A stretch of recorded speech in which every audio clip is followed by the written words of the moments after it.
Assalamualaikum warahmatullahi wabarakatuh. Perkenalkan, nama saya Elsa Sabila Saramaka dari kelas PT IKIC, jurusan Teknik Informatika dan Komputer, Fakultas Teknik Universitas Negeri Makassar. Kali ini saya akan membahas topik ke-9, yaitu sistem keamanan komputer. Ada pula pokok pembahasan yang akan dibahas. Yang pertama adalah keamanan komputer, yang kedua jenis serangan, yang ketiga keamanan yang berhubungan dengan informasi atau data, yang keempat langkah-langkah keamanan komputer, yang kelima mencegah terjadinya serangan pada komputer, yang keenam tips keamanan sistem terhadap virus, trojan, worm, dan spyware, yang ketujuh kebijakan sistem keamanan komputer pengguna. Yang pertama, keamanan komputer. Sistem keamanan komputer bermanfaat menjaga suatu sistem komputer dari pengaksesan seseorang yang tidak berhak. Sistem keamanan komputer semakin dibutuhkan seiring dengan meningkatkan penggunaan komputer saat ini. Selain itu, makin meningkatkan para pengguna yang menghubungkan jaringan LAN-nya ke internet, namun tidak diimbangi dengan SDM yang dapat menjaga keamanan data dan informasi yang dimiliki. Keamanan komputer menjadi penting karena ini terkait dengan privasi, integrity, authentication, confidentiality, dan availability.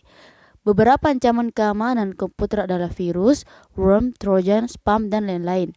Masing-masingnya memiliki cara untuk mencuri data dan bahkan merusak sistem komputer yang ada.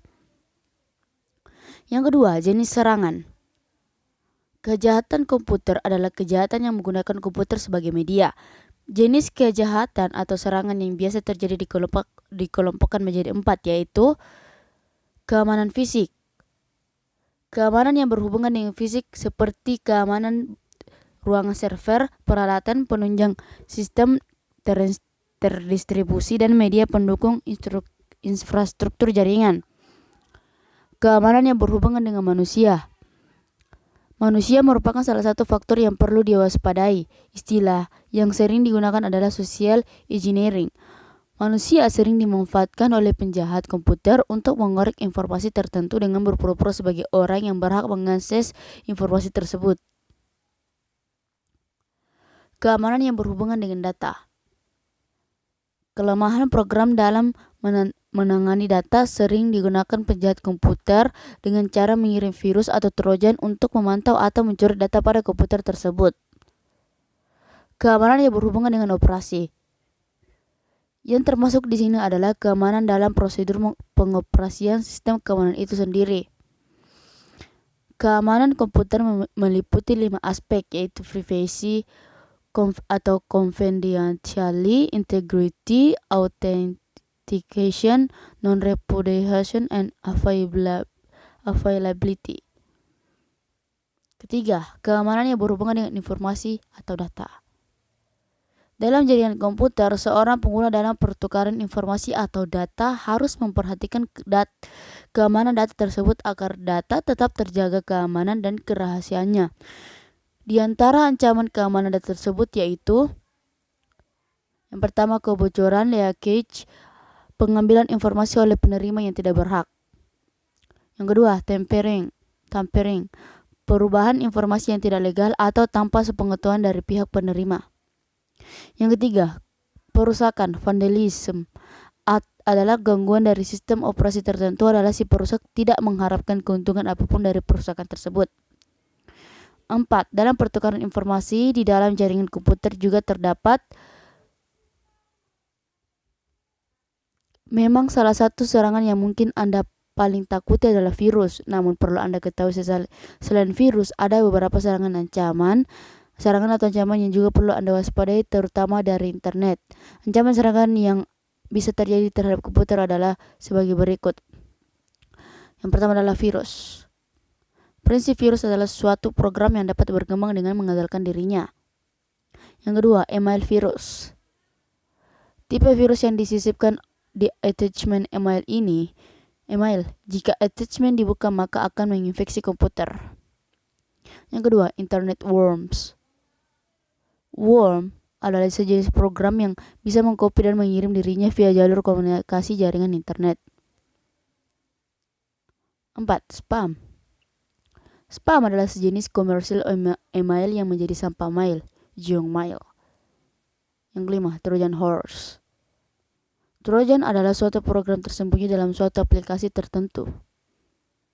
6. Spyware. Spyware adalah suatu program dengan tujuan menyusupi iklan tertentu, adware, atau mengambil informasi penting di komputer pengguna. Yang ketujuh, serangan brute force. Serangan brute force adalah suatu teknik serangan terhadap sebuah sistem keamanan komputer yang menggunakan percobaan terhadap semua kunci yang mungkin. 6. 8. Sniffing. Pembacaan data yang bukan tujuannya ini dikenal sebagai sniff. 9. Spoofing. Teknik spoofing adalah pemalsuan alamat IP attacker sehingga sasaran menganggap alamat IP attacker adalah alamat IP dari host di dalam network, bukan dari luar network. 10. Finger exploit. Awal penggunaan finger exploit adalah untuk sharing informasi di antara pengguna dalam sebuah jaringan. 11. Brute force. Brute force adalah salah satu metode dalam penjebolan keamanan yang menggunakan password. 12. Password cracking.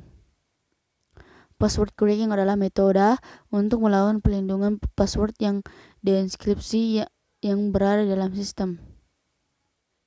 4. Langkah-langkah keamanan komputer. Yang pertama, aset. Perlindungan aset merupakan hal yang penting dan merupakan langkah awal dari berbagai implementasi keamanan komputer. Yang kedua, analisa risiko. Identifikasi akan risiko yang mungkin terjadi, sebuah event yang potensial yang bisa mengakibatkan suatu sistem dirugikan. Ketiga, perlindungan. Pada era jaringan, perlu dikhawatirkan tentang keamanan dari sistem komputer, baik PC atau yang terkoneksi dengan jaringan. 4. Alat. Tool yang digunakan pada PC memiliki peran penting dalam hal keamanan karena tool yang digunakan harus benar-benar aman. Yang kelima, prioritas. Perlindungan PC secara menyeluruh. 5. Mencegah terjadinya serangan pada komputer. Terdiri dari 4 faktor yang merupakan cara untuk mencegah terjadinya serangan atau kebocoran sistem. Yang pertama, desain sistem.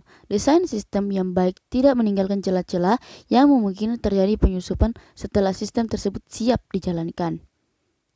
2. Aplikasi yang dipakai. Aplikasi yang dipakai sudah diperiksa dengan seksama untuk mengetahui apakah program yang akan dipakai dalam sistem tersebut dapat diakses tanpa harus melalui prosedur yang seharusnya, dan apakah aplikasi sudah mendapatkan kepercayaan dari banyak orang. 3. Manajemen. Pada dasarnya, untuk membuat suatu sistem yang secure tidak lepas dari bagaimana mengelola suatu sistem dengan baik. Dengan demikian, persyaratan good practice standar seperti standar operation procedure (SOP) dan security policy seharusnya diterapkan di samping memikirkan hal teknologinya. Yang keempat, manusia, administrator. Manusia adalah salah satu faktor yang sangat penting, tetapi seringkali dilupakan dalam pengembangan teknologi informasi dan sistem keamanan. Sebagai contoh, penggunaan password yang sulit menyebabkan pengguna malah menuliskannya pada kertas yang ditempelkan di dekat komputer. Oleh karena itu, penyusunan kebijakan keamanan faktor manusia dan budaya di setempat harus sangat dipertimbangkan. 6. Tips keamanan sistem terhadap virus, trojan, worm, dan spyware. 1. Gunakan software antivirus. Yang kedua, blok file yang sering mengandung virus. Yang ketiga, blok file yang menggunakan lebih dari satu file extension. Yang keempat, pastikan semua program terverifikasi oleh tim IT di unit kerja masing-masing. Yang kelima, mendaftar ke layanan alert email. Yang keenam, gunakan firewall untuk koneksi ke internet. Yang ketujuh, up to date dengan software patch. Yang kedelapan, backup data secara reguler. Yang kesembilan, hindari booting dari floppy disk. Yang ke-10, terapkan kebijakan sistem keamanan komputer pengguna.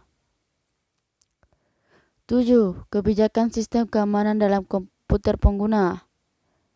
Jaringan download executable file atau dokumen secara langsung dari internet. Jangan buka semua jenis file yang mencurigakan dari internet. 3. Jangan install game atau screensaver yang bukan asli dari OS. Yang keempat, kirim file mencurigakan via email ke admin setempat untuk dicek. Yang kelima, simpan file dokumen dalam format RTF, Rich Text Format, bukan doc. Selektif dalam mendownload attachment file dalam email. Yang ketujuh, teruskan informasi virus atau hoax file ke admin setempat. Dan yang terakhir adalah kontak kepada admin jika merasa komputer Anda kena gangguan virus. Itulah pemaparan materi dari saya, kurang lebihnya mohon dimaafkan. Wabillahi taufiq walhidayah. Wassalamualaikum warahmatullahi wabarakatuh.